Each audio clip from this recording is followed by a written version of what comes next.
So I've been wondering what it takes to become a builder in Minecraft, and the best way to figure that out is to go and ask one. So I reached out to Shovel241, and if you don't know who Shovel is, he makes builds like this, or this, and asked him what goes on inside his head. So as per usual, if you just want to listen to the audio, then feel free to minimize the video and just listen to that. For those of you that want to watch something, well, I'm going to be learning how to use World Edit and building this crazy castle. So let's just jump straight into the interview. First thing, you are a full-time builder now. Yep, very true. So what made you actually decide, you know what, I'm going to make YouTube my job and building my job, I guess, because you do a lot of Instagram things as well, don't you? Not anymore, really.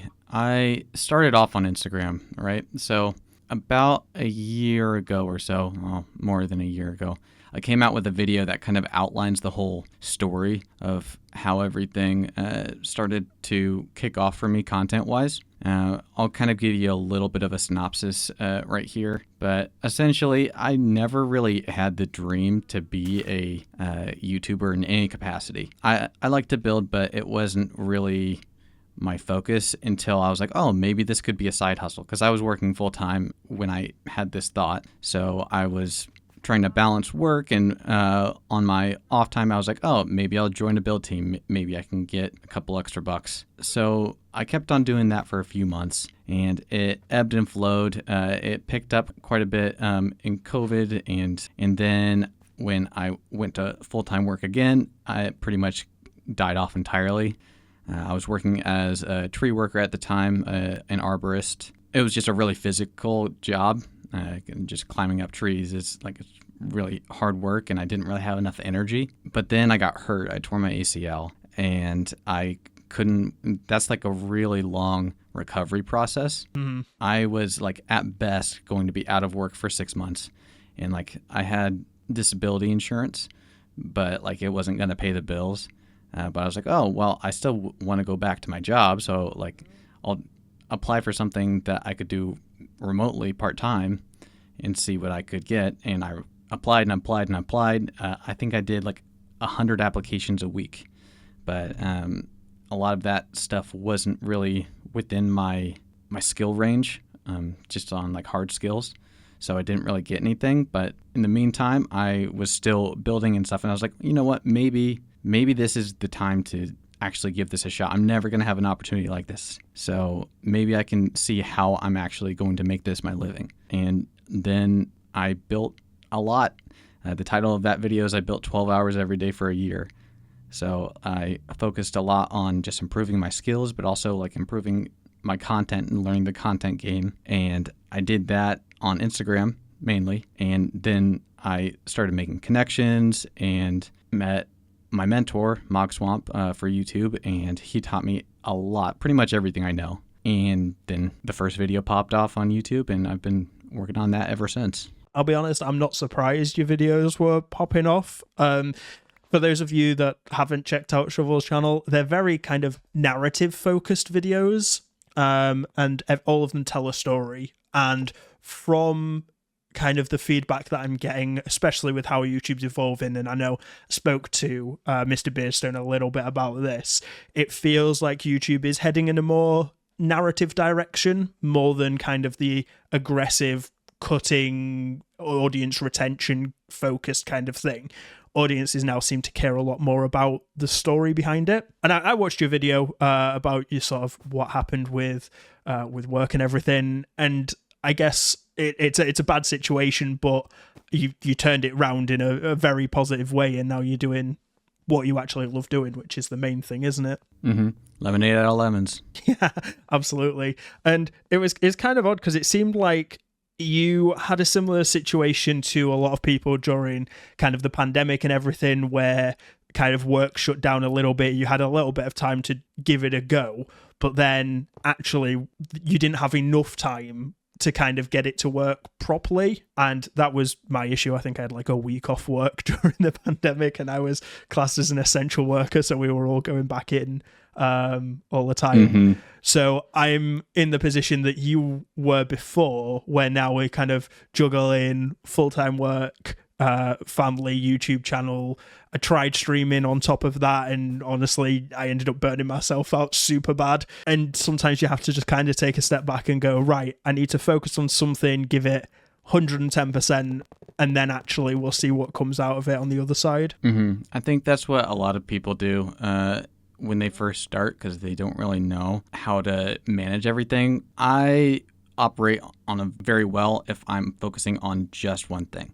So that's like has been a huge weakness of mine in the past, but I think here with content especially, it can be a strength, because even though like there are times when I'm tired or maybe I'm confused on which direction to take a project, I never really feel burnt out because I don't feel like stretched too thin. I'm not overwhelmed. I just have a task in front of me and I need to accomplish it, right? And burnout, from what I have seen, comes when you're trying to do too much or do the same thing over and over again. That's when you start to get a little bored with the process. And then if you're bored or overwhelmed, then it just shuts you down. And you kind of picked up a very good mentality when you kind of were doing the same thing over and over, being like, why is this not working? I'm definitely being a good builder. And then I think you said in the video that there was like a switch where you went, actually, I've been kind of confining myself to what I'm used to, building the same house over and over again. But then actually you need to do something a lot more unique, push the boundaries, and your mindset kind of changed. And you started building these like epically insane builds that I could never even dream of doing, I'll be honest with you. Yeah. I think that like within that video, because that first video covered the entire year, the entire journey of that year where I like before I was really focusing on YouTube. And that's when I started to make the switch from like a good house builder to someone that can do more. So like confining yourself to one style, you can get really good at that, but branching out past the typical interpretation of a genre will help you when you're still trying to make, a medieval house. So I made it a point to not be able to be just put in a box. I wanted to be able to be like, oh, I'm not a good medieval builder. I'm not a good organics builder. I do a lot of different stuff, and I'm not the best at every single style, but I can do every single style to an adequate degree. You're learning fundamental concepts of composition and architecture. I won't go into the nuance because I feel like I wouldn't be able to articulate it correctly, but you're learning a lot of fundamental concepts of art rather than just building a style. Does that make sense? Yeah, absolutely, it makes sense. And it's one of those where I think a lot of people, there's kind of a few stages, isn't there? And people get stuck at different stages, because you've got the kind of inspiration stage of going, you know what, this is what I want to build. And I think a lot of people get stuck there.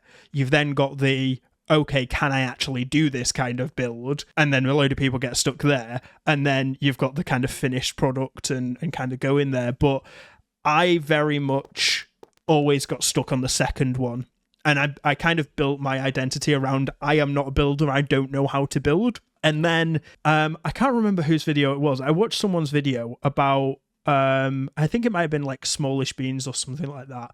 And they were basically saying that even though you kind of think you can't build, you only need to do a very slight improvement on every single build over the course of like 100 builds or 1,000 builds, and you'll eventually be a great builder if you improve on every single one of those. And I realized in a way that I was just being lazy by not learning how to build, because it seems like a skill just like anything else. Yeah, I don't know if it's really laziness. I think that the fear of like even starting something is really, it's a very common thing, right? So to put it into context for me, it's like, all right, I just released a video and I've had a couple days to like let things relax and stuff, and now I have to think about all of this other stuff to get going on the next video. And like it can be hard to just like start from scratch again, If your issue is not necessarily having the idea to start, it's can I do it? I think that that's a lot of just you getting in your own way sometimes. And you need to not necessarily focus on, can I do this? Because I'm a pretty big proponent of the fact that anyone can pretty much do anything as long as they give it the effort. It's just like, how long is it going to take? So it's more so about not if you can do it, it's how do you do it and how long is that going to take? Yeah, I don't know about that. I don't think even given 1,000 years I could build that pyramid that you built. The completely, absolutely, definitely survival friendly pyramid that you did for one of your subscribers. I'm like, you know what? That would take me literally years to even do that one build. I mean, like, I've only been building, like, think about it like this. I've only been building seriously, like learning world edit and stuff for about 2 years. So, like, I mean, I built a lot in those 2 years, but it's not like you have to just start when you're 10 years old and do it. Like, the biggest thing, because I get this question a lot, is like how to build. Is like, I don't know how to build. I won't ever get to this point in 1,000 years, to use your words. And the best piece of advice I can give someone in your situation would be learn how to use building mods, because that's going to open up a lot of different opportunities, and it almost like unlocks a pathway in your brain to where those builds you can actually see what components go into them, and it's not rocket science. When I first sat down to watch Meg Ray's World Edit tutorial series, that's like when I marked my real start as a builder. Something that I've always found a little bit strange is kind of the world edit side of things. Although, I'll be honest, just very recently, I've had my eyes open to the things that world edit can do. Like all of the brushes that you've got, and the fact that you can just kind of like spawn things in weird shapes, like spheres just naturally and that kind of thing. I will build a sphere for like 10 hours just try and get it right, but it's literally one command in world edit, isn't it? Yep. Yeah, it's one of those where I think the kind of naive me when I was very first starting YouTube, and I don't know if you were the same when you kind of very first looked into content creating, was kind of everything needs to be authentic. And if I've not done it all perfectly myself, then actually it's not great. But then over time I've learned, actually, it's the end product that matters. Like with videos and things, I now make my sets in creative, but then I film things in survival. But as long as you're not claiming that you built it in survival, you're fine, really. Yeah, I think that the word authentic is kind of, it can be misinterpreted when it comes to building, because I view all of my builds as authentic because I'm not passing them off as I built them in survival. I think that in order for me to truly portray my vision, my authentic vision, I have to use those tools, because otherwise I would die placing blocks by hand. It would take way too long. I would never get a video out. I probably wouldn't be in this situation. I think that there's kind of this weird notion around a lot of the mods to where if you use them, you're not really building, you're just letting a program do it for you. And people who say that just don't understand what the mods actually do. They just help you cut through a lot of the monotony to where you don't get burnt out, because like I said earlier, you get burnt out by doing the same thing over and over again, doing a lot of mundane, grindy work and not having a lot of output to show for it. The new challenge is focusing on how to market that in an entertaining way to the audience. Yeah, absolutely. And your videos do it really, really well. There's always kind of a unique, kind of like a different angle on it. Now, I know you work with quite a few creators on the bakery server as well, don't you? So I guess kind of how has being part of that server sort of changed the way you look at content, really? With the bakery, it's a think tank essentially, but it's also a friend group. So all of the creators in there who are essentially the founding members of that group, and then other people that we brought in after the server went public. But it's a huge think tank, but also a good community for growth and criticism and advice just in general. So it helps us as builders, but it also helps us as content creators. And I think that I it was in your interview with Beardstone. You were talking about how like content creation can be a very lonely profession sometimes. And with the bakery, I don't really have that because every day I've got a community of people in a voice call. And even if they're not all YouTubers, they're still a community and they're all my friends.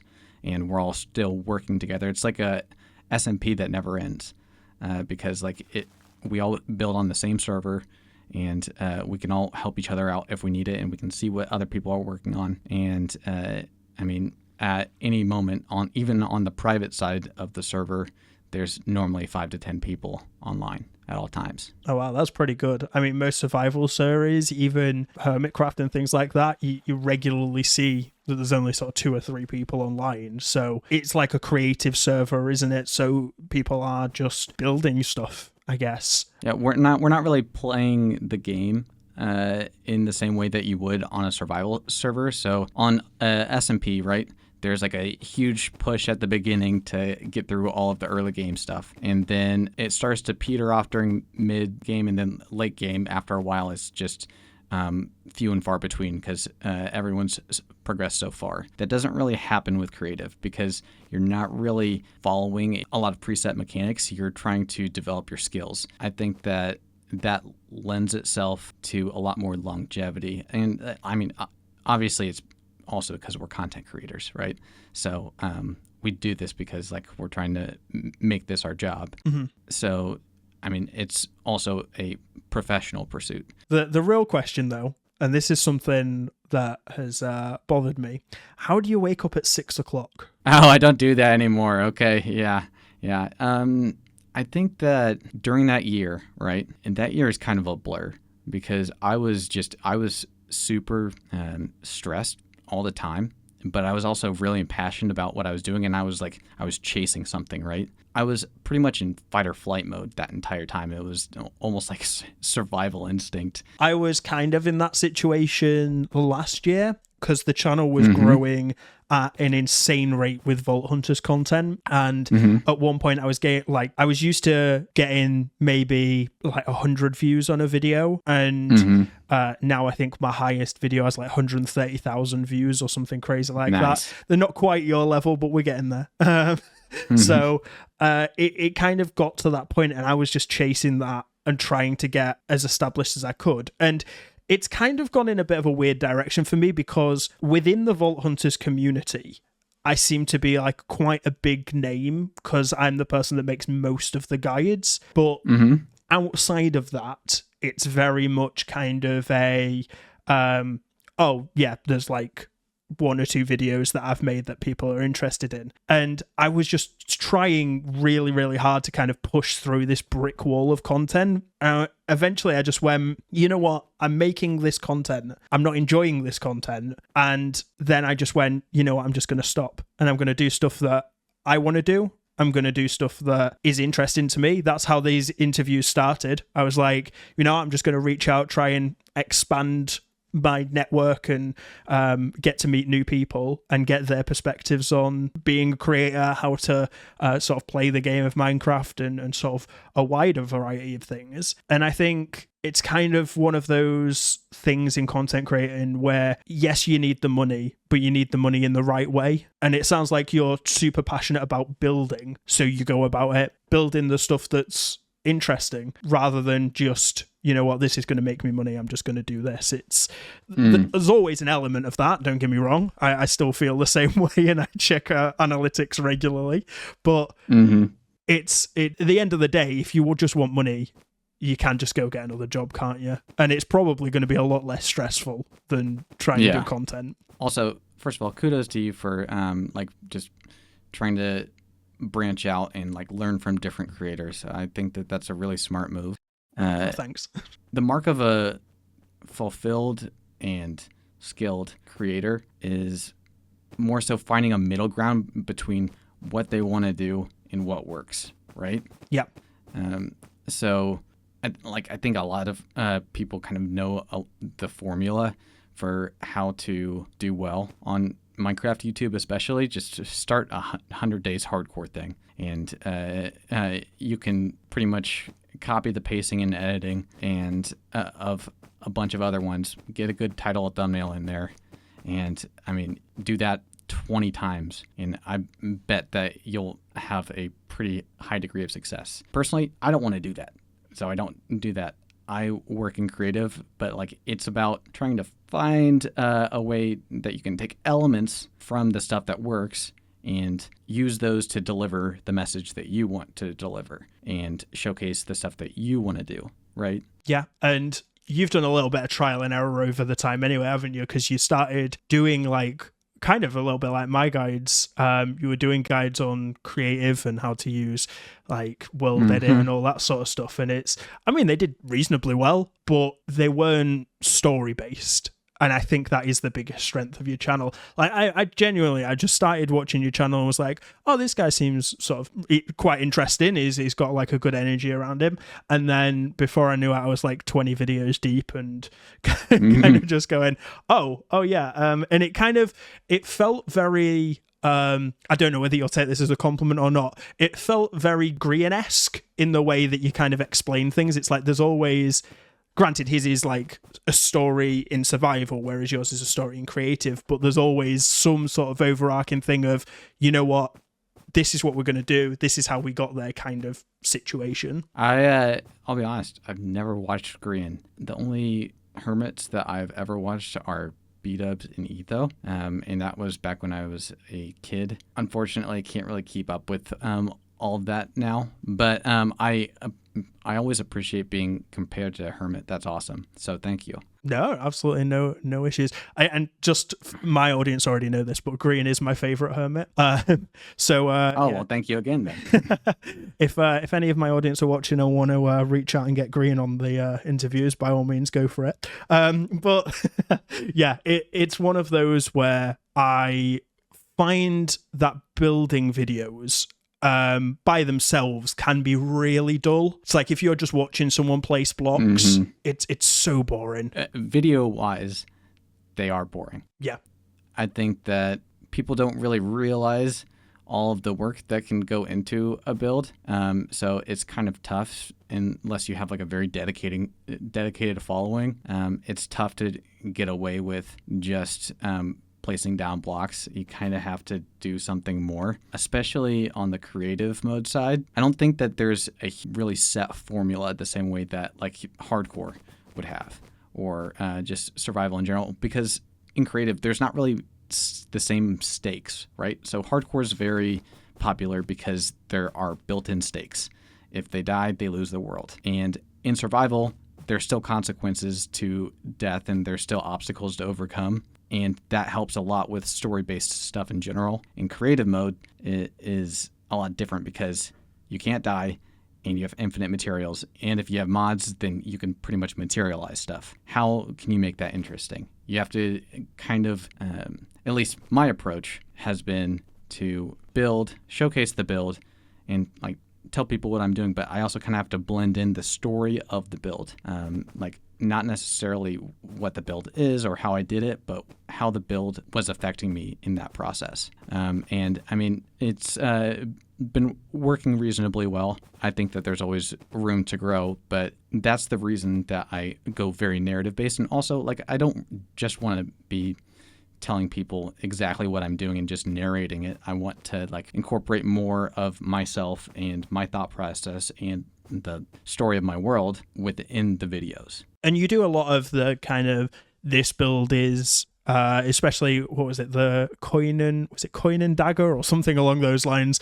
Coin and cloak. The coin and cloak, that's the one, where it's kind of you've already got this established lore in your head that you've made previously, and putting in the details of kind of how exactly the build reflects that is something that I find really difficult to do, but I think is amazing, because I always get told my builds have no depth. And I'm like, I don't know whether you mean that philosophically or literally that I just make flat walls, but it's one way you can walk in and go, okay, something's happened here, and you being able to turn around and go, yeah, well, this is kind of the story behind it. You can see it reflected like this. That's something that I think very few builders can do extremely well. I guess the question for me on the back of that is, like, have you got kind of a place where that comes from for you, like storytelling in general, or is it just something that's come out as you've learned to build over the years? Are you talking about like storytelling through building or storytelling through videos? So through building specifically, because you've got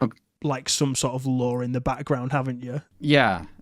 In college, I wrote this book, and it was like very fantasy, and there was like a lot of different stuff. And I was like, I've always wanted to publish that book, but I didn't think that the writing was there and the story was there. I think going back to it now, I could probably improve it. But what I could do, and my favorite part of writing that book was making the world, just doing the world building. That was my favorite part. So if I like that, maybe other people would like to see me do that.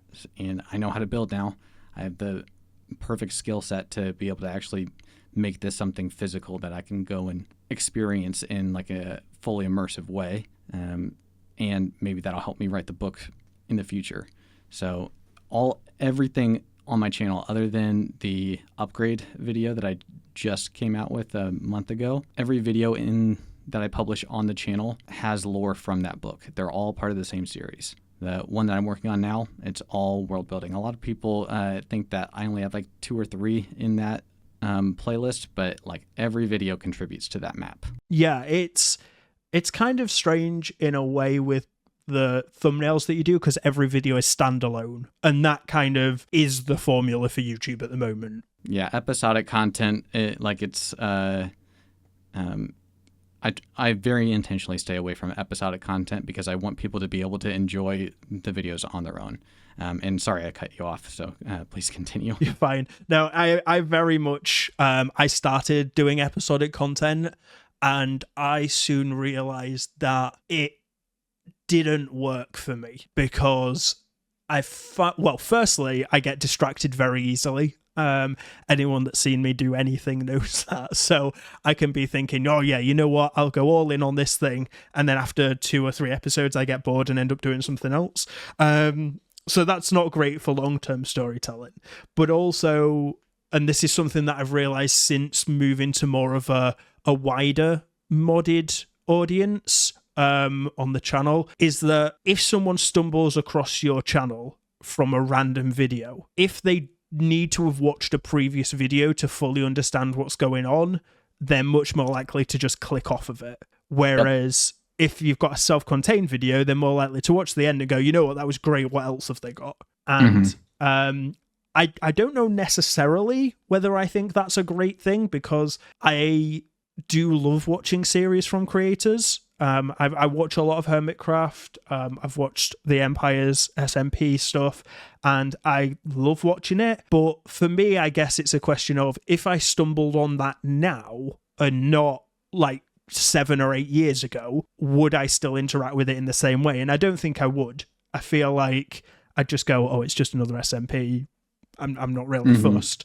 Right. Whereas your videos, if someone pops it up and they're like, oh, what's this giant pyramid, or what's this like giant portal thing? It's like, oh, well, all of a sudden, oh, this person's a fantastic builder. What else have they built? And then you kind of see that snowball effect, really. Yeah. I think that the benefit to a series like that is to push people who like a video that comes up on their feed, is to push them to the other videos. And I think that you can accomplish that in the same way without needing the context from other videos for someone to enjoy a video, because past like retention editing, but just like having the clarity of concept and the approachability for a video will help retention greatly. And it's not necessarily, being super in your face with like sound effects and pop-ups and stuff. It's about, am I considering the viewer who does not know me, or am I only talking to my audience? Because I think that a lot of creators, when they're formulating a video, they're talking to the audience, but in their mind, they're actually talking to their audience, which is different, because the audience is like broader. It's all of YouTube. And if you only talk in terms that only your audience understands, if you do that too much, especially on the important parts to where it's like necessary for them to understand the video, I think that really alienates them, and that kind of can drive away potential new members of your community. Oh, absolutely. 100% can. And I've literally seen that happen. And I've seen that happen to some very specific channels as well, where it's like they've gone through quite a great stage of growth, and they've gone, right, well, this works. This is doing really well. But then they'll just stagnate. Every single video will get the same amount of views. And you're like, and they're like, well, why can't I grow? It's like, because you're making the videos for the people you currently have, and the new people are coming across like, I don't know what's going on, I'm going to come off of that. And then you're never growing your audience. At most, you're sort of replacing the people that drop off. So it is really difficult, though. And I think you'll agree is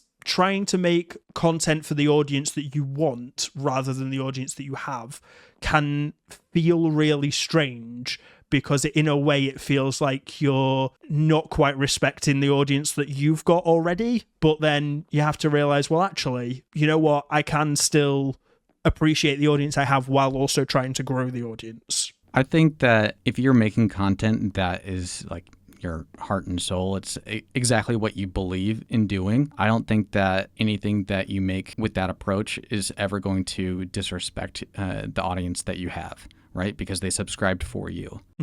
And maybe I'm just a little myopic with that interpretation, but I try really hard to incorporate my current audience into my videos by like having them comment down lore ideas and stuff, and then I go and build them in the next video. That's one of my favorite ways to interact with them, because I know that I'm never going to be a Let's Play Hermitcraft style viewer where I'm an F5 talking to the camera.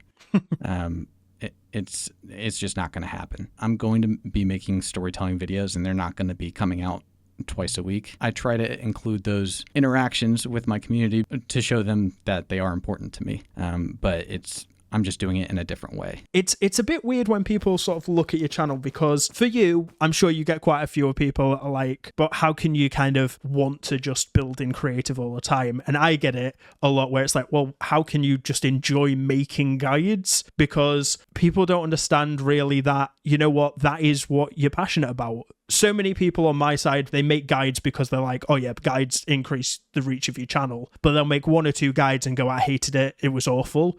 Whereas I live and breathe guides. I would make a guide video every day if I possibly could, because I actually started my teacher training and I wanted to be a teacher. Never managed to sort of go down that route in the end. I ended up in finance for some bizarre reason. But like teaching people things and being able to explain how things work and breaking things down into their core components is something that I just passionately love. And also why I love modded Minecraft, because it's new stuff that I can break down. And it's like you say, if you're being true to yourself and being like, this is the content I love, so I'm going to make it, that is the way to go, really, isn't it? Yeah, I think that, like I covered earlier, I think that doing the content that you love is going to be respectful to the audience that subscribed for you, you know? Because like if you start off making the content that you love and you have an audience from that, and then just like pivoting, so like if you just went straight to creative building, like I think that would be a bit of a 180 for your audience. But like if that's what you want to do, then that's like, is that respectful to that audience? I'm not entirely certain. I'm probably rambling. Absolutely fine. I tend to, I could ramble about YouTube stuff and that sort of stuff all day. I always end up back on this topic. Like no matter what we're talking about, it always comes back to YouTube, because I find just discussing the way that YouTube works and the way YouTubers see kind of content creation, and everyone seems to have come at it from a different direction. It's really fascinating for me, and I love talking about it. And this is the content that I enjoy. This is why I make this. But yeah, I will absolutely ramble on. So you ramble all you want. Okay. While you were talking about that, I remembered what I was going to say. So I think that what you're doing doesn't really matter as much, because like what you're doing is going to be like making guides in your case. And I think that the other part of that is execution. So the two elements, concept, execution. And execution is where you can format that into a way where it's palatable and performs well. So it doesn't really matter the topic, it does. But I think that there are different ways to compensate for a less optimized topic through execution. And that comes with a lot of times writing and editing and stuff, which is not as important as people think it is. I over edit because I like it. I try to make it artistic, but and packaging is the last one. So title, thumbnail, right? I think that if your execution is good, you will have solid numbers throughout, and then like the changing around the concept to make it more optimized, we'll just keep it going up. But the foundation is good execution. Your packaging is something that you improve on over time, and once you get over that hurdle, you kind of basically, if you get your packaging great, then you're going to have a great click-through rate on your videos and that sort of stuff. If your content is then awful because you've not put any effort into it, you're not enjoying what you're making, it doesn't matter, does it, at the end of the day? So you've got to have that you've got to have everything. You've got to have the execution, you've got to have the idea in the first place, and then you've got to be able to package it properly. And I think the first two I've got quite good at. The last one I still need a lot of work on, but it's slowly getting there. Packaging is probably the hardest part of YouTube for me as well. I think that almost every YouTuber says the same thing, because like it's such a small thing, but it has so much impact on what the video is going to perform, how the video is going to perform, you know? I think that learning basic composition techniques and color theory helps tremendously. And then doing research and like knowing how to use Photoshop or whatever you use, and like figuring out more so the psychology of how thumbnails and titles work, because I think a lot of people talk about the thumbnail, but they don't really talk about the synergy that it has to have with the title, because they need to build off of each other. So if you have like a really long and cluttered title, people aren't going to read all of that. And if you have a really cluttered thumbnail, it's going to just turn people off, because like the homepage is already an explosion of stimulation. It's not putting a ton of stuff in the thumbnail and trying to fit it all in. It's using composition and using color theory and using psychology to draw attention to specific elements to pique interest. What I've heard quite a lot is the title needs to either pose a question itself or get the audience member to pose a question to themselves. Because then if they've got a question, they're going to want the answer. Yep, the curiosity grab. Exactly. So it's like, if you just put, I don't know, let's something, diorite bricks are a great building block. And then people are like, oh, is it cool? Whereas if you've got something like a much more kind of exotic title, like your video, which is like, I built 12 hours every day for a year, people are thinking, well, what did you build? And you've got that curiosity there. But yeah, so I'm gonna move on from all of the YouTube stuff, because I will just talk about it all day. Oh yeah, me too. I noticed that with every YouTuber, everyone just wants to talk about YouTube. Yeah, we never get to talk about it in like real life with, you know, our families or anything, because they don't get it. But like when you talk with another YouTuber or like just someone who like wants to talk about it, it's like, yes, you should know everything that I know, and I want to know everything that you know. And I mean, I could probably talk for 2 weeks straight on just analytics and everything that I've seen so far, but it's a rare opportunity to be able to like talk about that kind of stuff in depth. But like all of my peers and stuff that do YouTube, they definitely have the same urge to talk about that kind of stuff. Yeah, absolutely. I wonder if you can be a YouTuber and not like graphs. That's something that in my head I think are incompatible things. If you hate graphs and statistics, you can't do YouTube, because you spend so much of your time just analyzing like your retention graphs and your subscriber graphs and like click-through rates when you change videos, change thumbnails and stuff. It's like it's such a big part of it. Oh yeah, I would say like in terms of like how much I build or am just like in game versus like how much everything else is going on. I mean, building is like less than a third a lot of the time.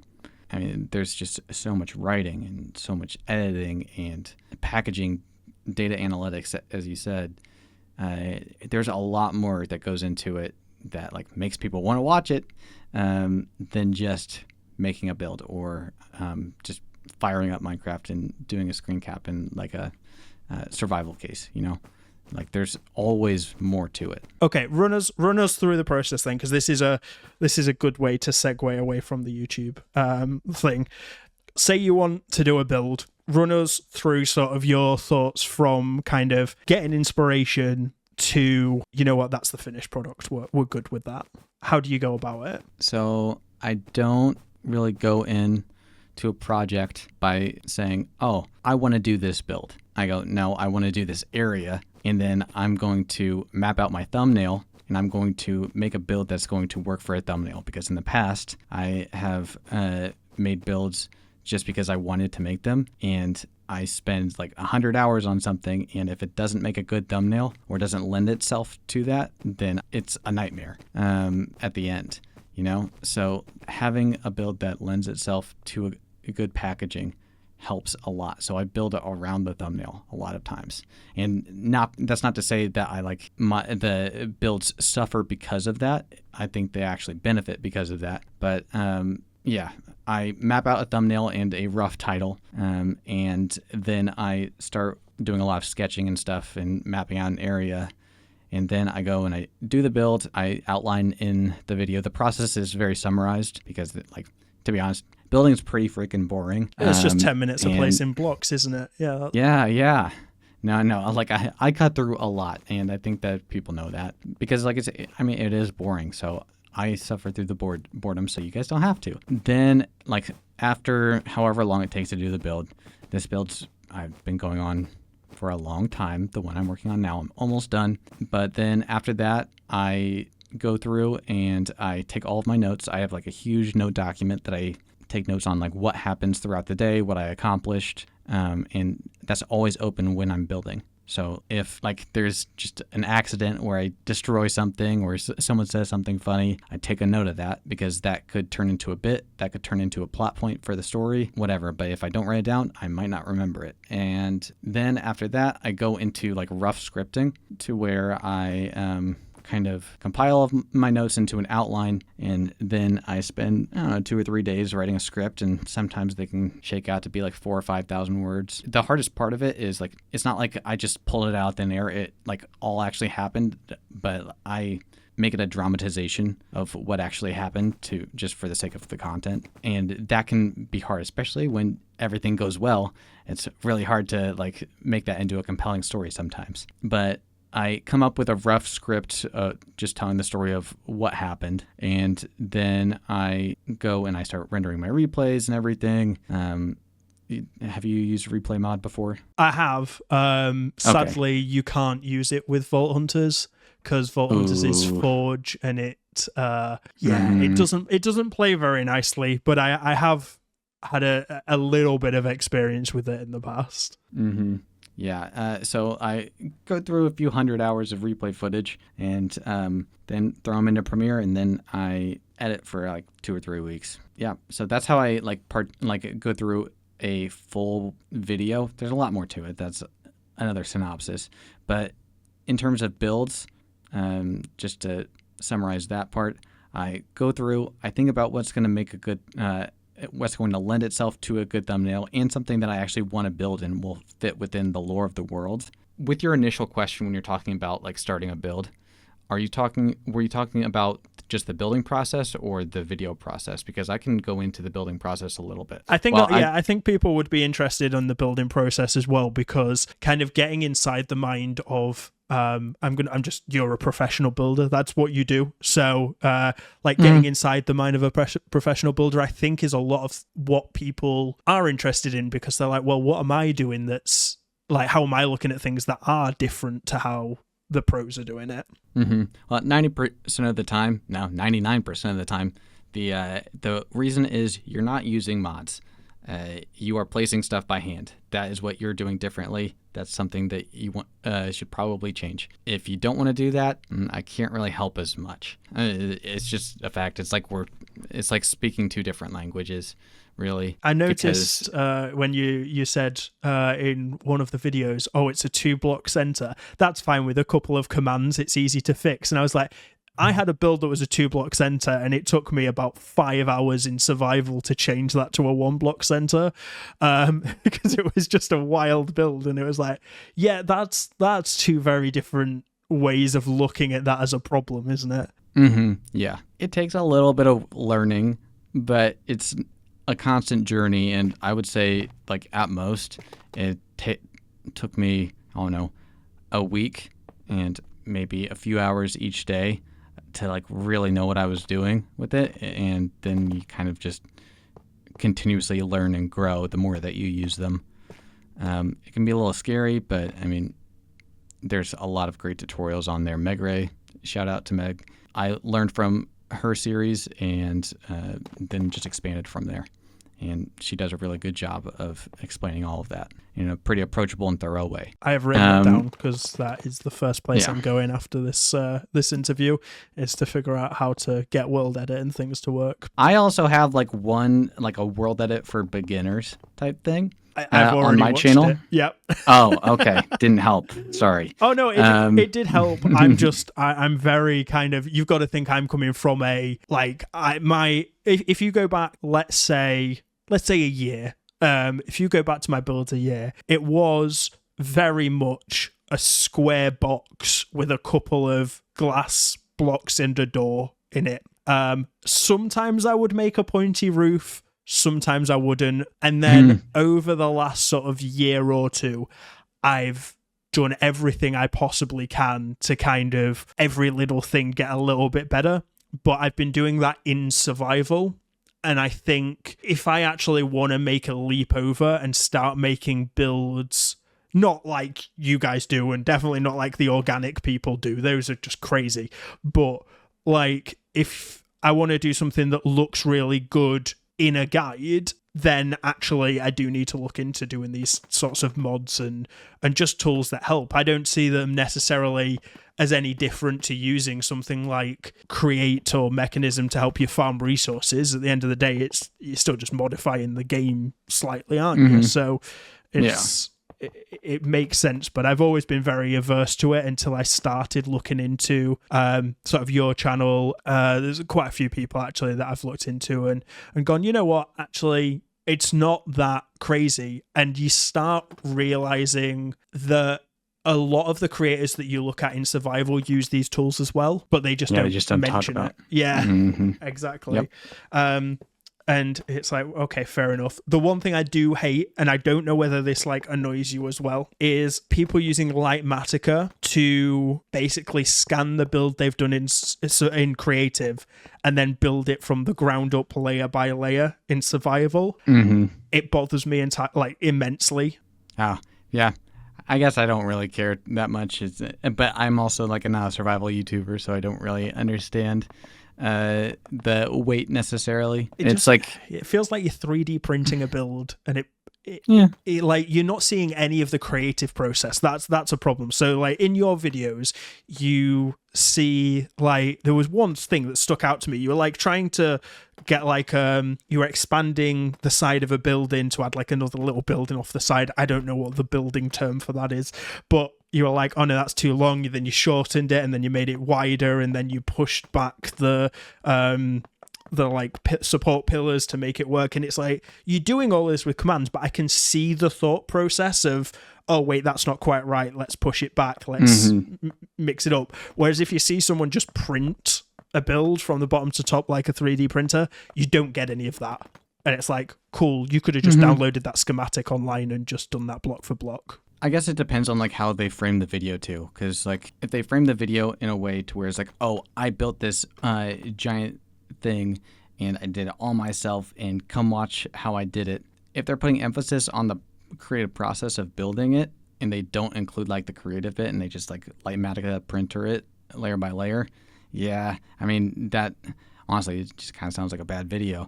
But if their emphasis is more so on like the gargantuan task of like collecting all of the materials and like dealing with all of the hazards and telling the story of how they like essentially completed a monument, then I don't really have a big issue with that, really. I guess it's just different perspectives, isn't it? From one from a survival perspective and one from a building one, because yours is it's more about kind of, I guess, what you can do. Yeah. Anyway, moving on from that. Out of curiosity, have you ever played Dungeons and Dragons? Yeah, actually, the book that I am building the world for, I also adapted a full D&D campaign for it. I don't know why, but you can always kind of tell. Yeah, I give off that vibe, don't I? You're calling me a nerd. Absolutely. You're such a nerd.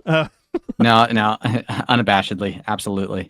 So we actually did an in-game Minecraft Dungeons and Dragons session where we all sat around a table. We had shenanigans with a llama. It was like the llama stole the wandering trader and all this. It was crazy, and I loved it. But I've noticed kind of the D&D side of things very much merges in with the storytelling YouTuber and Minecraft kind of mentality.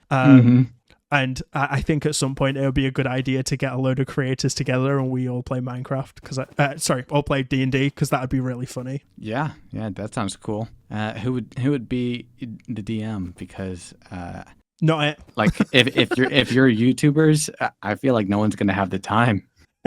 This is very true. Maybe we do one of those things where you get someone to write a D&D campaign for you, and then you can just like do it that way. I know there's plenty of creative people, especially in my community, because they're wildly creative. They come up with some crazy stuff.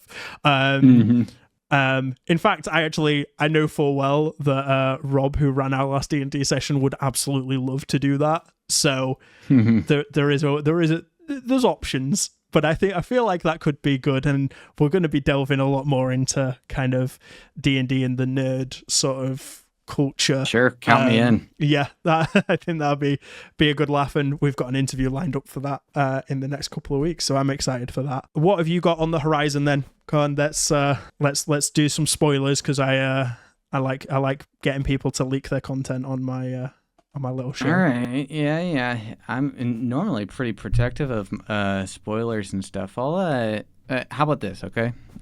What I'll do is I will.